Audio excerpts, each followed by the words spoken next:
Coach, heading into the opener, what's impressed you most about what you've seen from this offense?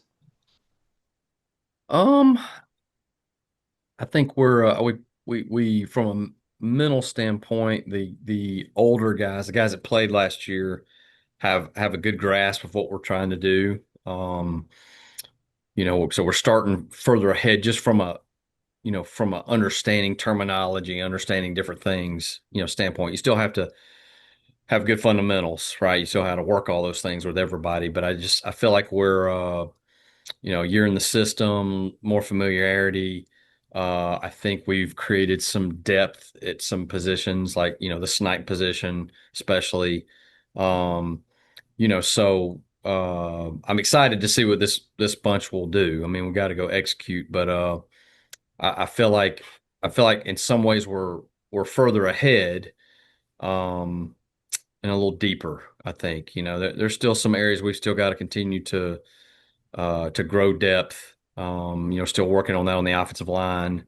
Um, but I like our kids and I like the way they go about their business. They did a good job yesterday. You could feel it's game week and they're excited about that. I like our players. It's a lot of fun. It's a lot of fun to coach these guys. How important is it, not only to your offense, but for the program at Navy to have a quarterback like Blake for what he did last year, but coming back with the team this year, having him as a senior? Yeah, that's big. I mean, he's very comfortable. And it's such an important position. I mean, you could argue that quarterback is the most important position in all of sport, that how much it affects the success of what you're doing. If that guy's a really good player, um, you can be deficient maybe at some other spots and he can cover that up, right? And you can be really good at the other 10 spots, but if the trigger man, is not a good player, it makes it tough. So it's great to have him back. I think he feels good. I think he's comfortable. He's moving well. He's seeing things well. Yeah, and he's fun. He's another one, fun to be around. He's great attitude, great leader. Um, he's a unique combination of he's really, really smart. Okay, really smart. Smart in the classroom kind of guy. But he's also has football sense too. So that's nice because he understands what we're trying to do. He can get us in the right play. He knows when I call something, the reason behind it. He generally is a pretty good decision maker out there because he just understands the game. You've coached a lot of talented players. You've played with a lot of talented players. How unique are the talents that Eli brings to this offense that you saw last year and that you've seen throughout the offseason? Yeah, he's a good player. We got to get him the ball. He does a lot of things well. He's a good route runner. He is really strong hands. I mean, when he catches the ball with his hands and it's a strength to when he catches it. He makes contested catches. Um, he's able to be dynamic in space, right? So he's able to break tackles and do some things, but he also has the size and strength to run through some arm tackles and to be a really good blocker. Then you can put him in the backfield, and he has the skill set to run in between the tackles, and then catch the ball in the backfield. So he is truly a hybrid player, that can pretty much put him, anywhere out there, and he is able to do what we're asking him to do. Thanks, Coach. Good luck. Thank you. Tim Nolan. Coach, first home opener, first season opener that you'll have with one of your sons on the sideline as a player for that program. How special is that for you? Well, we're very excited that that he chose the Naval Academy. He made that choice, and he worked hard to qualify to be here. And I think he's having a great experience here, and he'll probably be one of those guys in the bucket hats over there on the sideline this Saturday. Um, but he fits the academy. And I'm very thankful. I mean, to have your son here close by when he's off at college, he's having a unique experience. I mean, he's getting to be a college student. He's getting to be a midshipman but he also has, mom and dad close by, and his brothers close by. And I expect my 13-year-old Isaiah to do it as well. Hopefully they let me hang around long enough to see that here. But it's very special. It means a lot to us as a family, and very proud of Eli for choosing this path. You look at a number of your colleagues here at the academy. I know we talked earlier about how it's a special place for you, but for your children to then make the decision to come here. And we've seen that with a number of coaches on the air. Why do you think the next generation looks at what you do and they want to also come to Navy and make it a part of their life? Well, I think that I tell you what, it'd be a better world if every 18 and 19-year-old person went through a plebe summer. Okay. It'd just be, the things that they get to do here. The young men that we get to coach and be around, all the midshipmen have chosen the more challenging path. And that says a lot about them as people and character, and just that uh, they want to be pushed. They want to be challenged. They want to serve. Um, so I'm very appreciative of all these young men and women who are amazing. The people that come to school here and serve. And then for our guys, you throw on top of that playing FBS football, uh, it's a lot. They got a lot on their plates, and they do it well. They do it like winners. Um, so I think we joke a lot about as coaches. We got some coaches on our staff that went to the academy, and they're extremely proud to be Naval Academy graduates. And then the rest of us wish we were Naval Academy graduates. you know, so it's a neat place. It's a special place. It's an honor to be here around that that type of person. And It's different than any other place. Okay. It's different than any other place in college football. It's different than any other place, any school, any education. It's the greatest leadership school, I think, in the world. So that's what we get to be around every day, and that's truly a blessing. And every program has, there's certain plays that they want to either run or keep under wraps week one. And without going into details, coach, how do you ascertain how you approach your preparation for week one? And does it gradually differ from the way you go about your business as the season goes along? Well, I've always had a mindset of whoever we're playing, we're going to go attack them.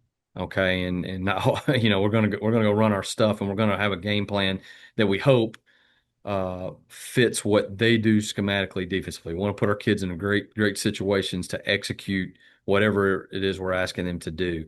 And then you evolve from there, right? Each game becomes its own chapter. And that team you're playing against has different personnel, different, they line up differently, schematically.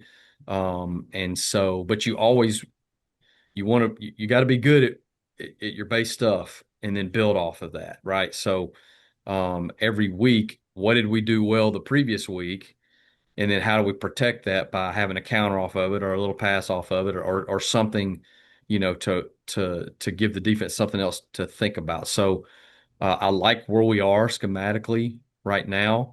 But I'll be honest with you, I never know where it's going to totally end up, because you got to see, you get a real good feel, hopefully, in after a few games, what you're doing well, and who's playing well, and then you want to continue to fit game plans around what your players are good at, and getting the ball to the right people, right, and trying to schematically be something that is hard to defend, hard to find, and give our kids the best opportunity each and every week. So uh, we, we we're going to go be aggressive against VMI, and give our guys a chance to make plays, and then they've got to go execute. Thank you. Wags. Coach, we talked, Coach Newberry mentioned about giving Blake freedom to make checks at the line of scrimmage, change plays, because he has a better, stronger knowledge of the offense. And we just talked to Blake about that. Can you kind of talk, from your perspective, why doing, because apparently that was not the case last season, but now that Blake's been a year in the system, he can, if he feels like he got to check out of a play because it's not a good play for the defensive alignment he's seeing, he can do that? Yeah, I think there's a couple that. First of all, last year we did let him. I mean, I let him do a lot more than I've probably let most quarterbacks I've ever had. And just going to the offseason, I wanted to have uh, probably better mechanisms for doing that at times, so that you give him some choices. You don't just let a kid just make every decision, but you give him some parameters, and then he understands the parameter, he understands the situation. So he's very intelligent. So is Braxton. All our quarterbacks are really smart. And so I had always been I had over the years I've kind of just called things, and more so, instead of giving our quarterbacks as many choices. And I want to make sure I'm doing a good job not having bad plays schematically, if that makes sense, right? So there's certain things, the defense lines up a certain way. You want to make sure that you have something that matches up, where you can get a hat on a hat, or whatever route it is, to have the right route. So uh, that's what we want to try to do at a high percentage, is make sure that what we get, what when we snap that football, whatever we've got called is a good match schematically a higher percentage of the time. I don't think it was a low percentage last year. I just want to try to get as close to 100% as possible. Now that we're close to game day, is Braxton had the type of preseason that leads you to say that he has to get into games here and there because he's that good, and or because I know you don't I don't think fans want to see Blake Horvath come off the field, but we had talked about a package for Braxton. Are you still of the mind that that is something you want to do?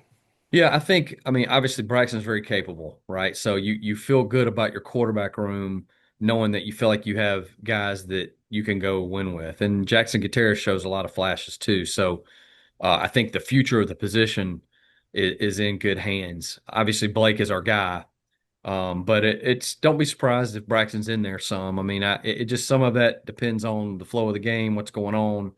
Uh, but we certainly have a lot of confidence in Braxton, and if he's out there, we're gonna call a similar game, and he will execute. I really believe in him. He's had a good spring, he's had a good fall, so it's nice to have. You feel like you got more than one guy, right? That's really a nice deal. Are there some things Braxton does better than Blake? I mean, I think he might be straight line speed a little faster. I think Blake's a little shiftier, but we've seen Braxton when he turns the corner and starts heading down the sideline, he's got some giddy up. He does. I agree with your assessment. He's when it comes to top end 100-meter speed, Braxton can go. Okay, he can really go. I do agree. Blake is a very. I didn't realize, at this time last year how good of a runner Blake would be, right? Because we don't ever tackle our quarterbacks in practice live in a live way. So Blake is a very talented runner. Okay, he's a very talented runner.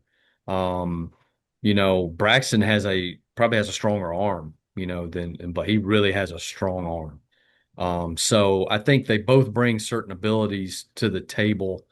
Um, but I think you've observed it correctly. I mean, Braxton's a big, good-looking kid. He's 215 pounds. He has great straightaway speed. I've seen his confidence really grow as a runner. You can tell when a kid is being careful running, right? Okay, being too careful, but then you can also see when he's starting to get aggressive, and that's what we've seen from Braxton. Braxton is this time a year ago, I felt like he ran a little bit careful. I've seen him really run with confidence and aggression, and because he can break some arm tackles, and when he's really going and playing fast, and not that he's going to go run over anybody, but at the same time, being a physical runner, being able to run through arm tackles, I think he has the ability to do that.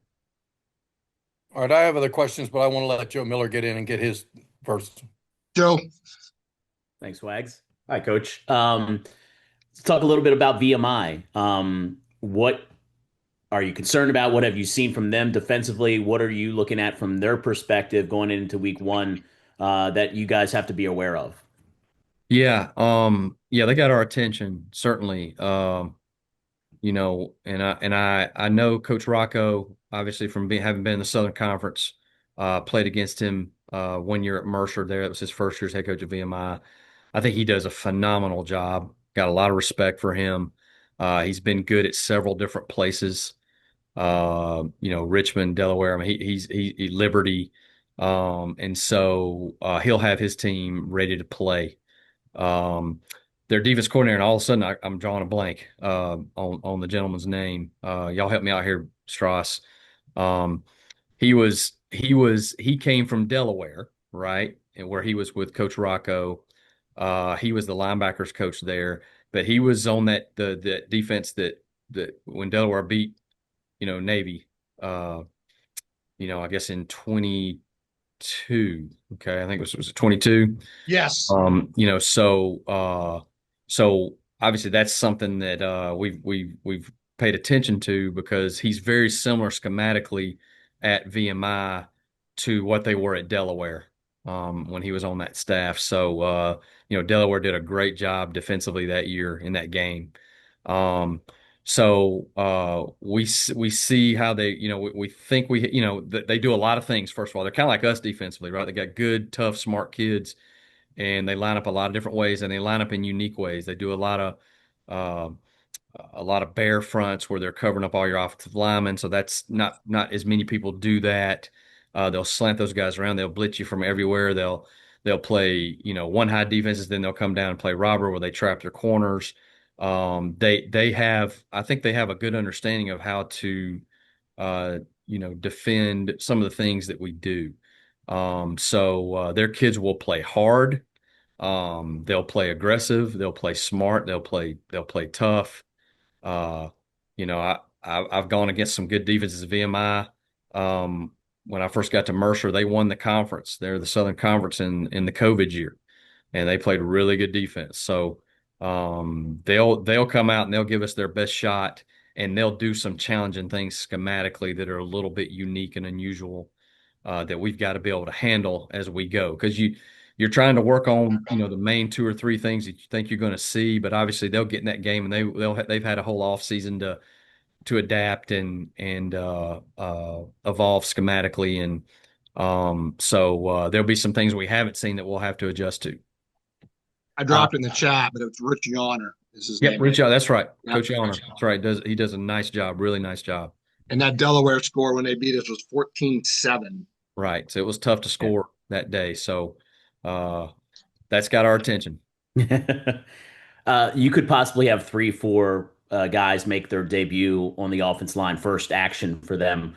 What do you, as simplistically as you can, what do you want to see from those guys at the end of the day when the game is over? What do you want to have them sort of establish their first time out? What do you want to see from them that first game? Yeah, I want to see great effort. Okay. I want to see great effort. I want them to play with confidence. I want them to trust what they've been taught.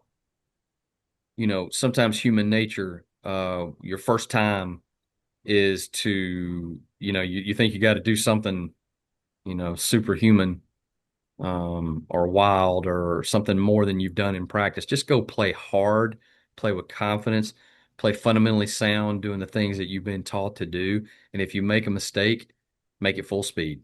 Make it full speed, being physical. And that's what we tell all our players. It's not just the guys who are just getting their first shot at. But when you got guys that are playing for the first time, and we like these guys, but everybody's got to play their first game at some point, right? Blake Horvath played his first game.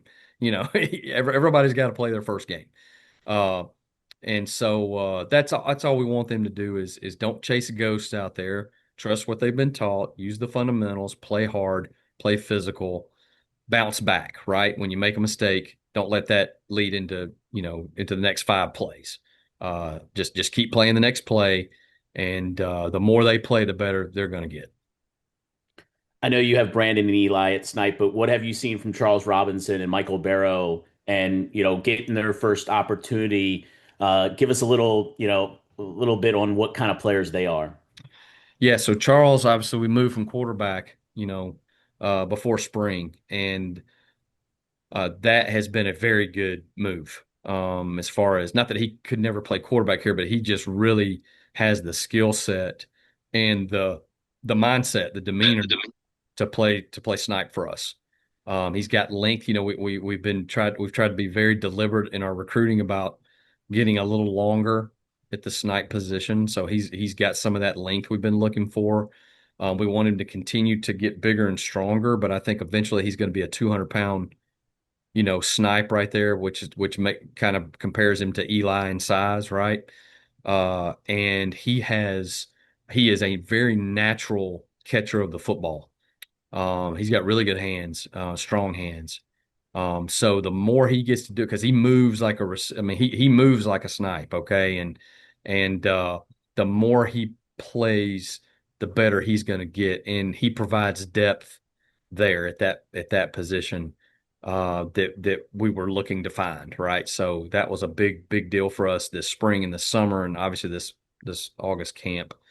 Mike Barrow, especially the first 3 weeks of camp, was probably the guy who was buzzing the most, just being a playmaker and doing, understanding assignments and doing a real good job being productive in the offense. So I'm excited about Mike. Really excited about Mike. Isaiah Bryant's he's had a little bit of an ankle. We're hoping that he is, able to go full speed this weekend. I think he'll be able to, but obviously he's another young man who's made a lot of plays for us. So, I like the depth that we're creating there. Those guys, those are critical things. I mean, that is a money position. You got to make plays, right? You're going to touch the ball. You're going to touch it in a variety of ways, and you got to produce. And then we're asking them to block, to do all kinds of different things. So to be in the backfield, to split out wide, those guys, it's a fun position to play, I would think. But there's a lot there, and they got to go produce. Thanks, Coach. We got about 8 minutes left. Wags, I'm going to go back to you.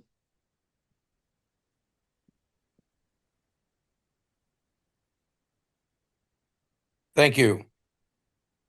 Well, real quick, the third string quarterback, Jackson was out, missed spring.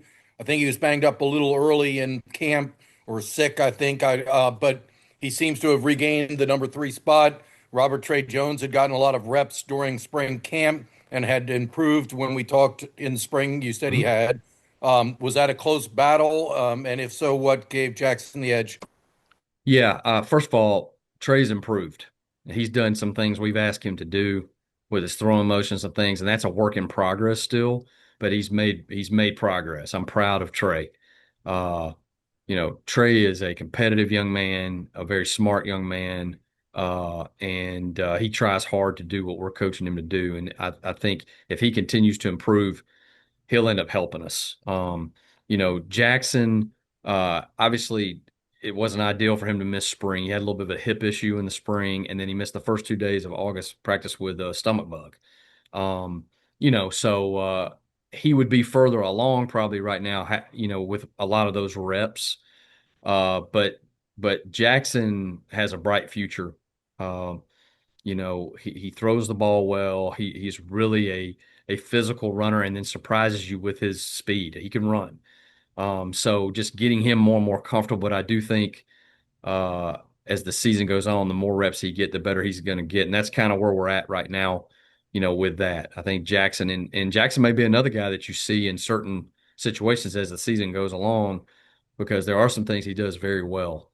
So we want to be creative in the red zone sometimes, maybe down inside, especially inside the 10. It's like I said, we got those 3 quarterbacks we have are all good athletes. They can all run the ball. They all throw it. So it's nice to have, Blake's the senior, and then obviously Braxton the junior, and then Jackson the side. You feel like, hey, if we had, one in each class, and you kind of keep that going, and every year, a guy maybe is a 2-year starter, possibly a 1-year starter, and that's okay, because I think around here we're going to have to play more than one guy, because we're going to run the guys some, right? And they're going to get nicked up a little bit. So I think just having each year, if you hit on one guy that you feel like, man, this guy can do this stuff, and I think, like I said, I really like that room. I do. I think it's a good room. And Alex Irby was a guy that was very highly touted as a recruit. I think he was the Pennsylvania Gatorade Player of the Year, which is pretty significant. Led his team to multiple state championships. I mean, he looks the part out on the field because he's got size similar to Braxton. Is he the real deal, or is it too early to say? And if not, is there another young quarterback, either sophomore or freshman, that has impressed you more? I think it's early. It's too early to tell. It's hard to get a great evaluation of all those guys right now, right? They just, we're trying to have there for a while in camp. They had their own 7-on-7, right? You're trying to get them reps any way you can. We did some scrimmaging versus the plebe defense as well at times. Now that we've gotten into the season, they're on the scout team, and so hopefully, they're able to make some progress there, just getting to play some football against the defense. So I don't know yet. Honestly, that's my honest answer. We got to kind of see. You got two guys that came in direct. Um, Michael Dove and Landon Walker, and then you had those other guys that all came in from Knapp, so they had some experience in the system. So those guys have all done a nice job. It's just going to be this spring. We'll be able to tell a lot more, I think, about um, honestly them to go through a season not being really with us over there and see who handles that well. See who handles that with some leadership and goes over and does a great job on the scout team and still learn some stuff. And then you get here in February and you start investing in them and you kind of see, who ends up kind of that cream rising to the top. And then some of those other guys, if it's not quarterback, then where can they help you? So that's kind of it's so early for me to tell. It's hard for me to really give you an answer on that. A couple quick depth chart questions. I mean, there's a lot of talk about the two sophomore tackles that have zero varsity experience, but behind them are also very inexperienced players. Mac Taylor on the left-hand side, Zarian Sims on the right. If, God forbid, Connor or Sean were to go down, would those be the next guys up, or would it be one of the guys you're cross-training like a Jake Yeah. Bolita? Well, you got your Acevedo. Jalen Acevedo's had some good reps at tackle. He looks. I've been excited about him, and then the young guy that it could be especially in a year from now, is Malcolm Johnson. Um, he's what they're supposed to look like. He's probably over 6'6". He's up to when we signed him. He went to the prep school. When we signed him, we kind of thought, this guy will be a tight end. He was probably 215, 220 at the time. He played 1 year of high school football in Utah. He's up to about 287 now. So it's like, wow, right? And he moves well. Now he just a year in the weight room. He has the demeanor to do it. You never know about a young man because he was a basketball guy, really not played any football, and he'll throw his face in there. So he's a guy that we're going to invest some time in this fall, because his ceiling is really high, and see how quickly we can get him ready to play. Whether that means he's going to help us any this fall or not, I don't know. But I think by next fall, he'd be a guy to kind of keep your eye on as a young guy that's got some promise to him. Casey Smith had a really good spring and was on the depth chart, but he is no longer. I guess Josh Guerin has overtaken him. Well, Casey's had still a guy some that's in the injuries. mix? Yeah, Casey's had some injury stuff this August that he's trying to work through. But Casey had a really good spring, and first week of August camp, but like I said, some injuries have gotten to him. I am proud of Josh Guerin. He's made some strides, because that's a position at X we want to get more involved in the passing game. Obviously, Nathan Kent, everybody knows Nathan, but Luke Hutchinson's done a good job out there. And then, Josh Guerin has come on, and Kendall Evans has shown some flashes. So we're excited about some of those guys. Now they got to get in the game and they got to show us they can produce. But that's definitely trending in the right direction with some of those guys who are good looking athletes, right? We just got to get them out there and trust them to do their job all the time and to make some plays. But they're showing flashes of that, and that's exciting. And the last guy I was going to ask about. Last question. He's got position meeting. We got 1 minute. Last I gotta question. get with these quarterbacks. Ask about I got to get with all these quarterbacks, Wags, that we're going to rotate in there and everything. The last guy I was going to ask about was Listorti, because he missed a lot of camp. I was kind of surprised he was still number 2, because I'd seen other fullbacks were getting more reps. We're when he's healthy, he's going to be our number 2. We got to just see if he's ready this Saturday. Vic had a great spring, and he just had that it's just the injury deal. But if he's healthy, he's our number 2. So we'll see now. Trying to think who all, going back to my list here. My brain's going. Shane Reynolds, we trust there, right? He's got some playing time. Mikey Pearson has shown some flashes. So you'll probably see those two guys this Saturday, if Vic isn't ready. There's got, like I said, Shane's played some snaps for us, and now Mikey, hopefully he can he'd be a guy who each one of them young guys who hadn't played in a varsity game again, but at the same time he's shown he can do some things. So probably see all those guys Saturday. All right. Thanks a lot, Coach. Thanks, All everybody. right. Y'all be good. Appreciate you.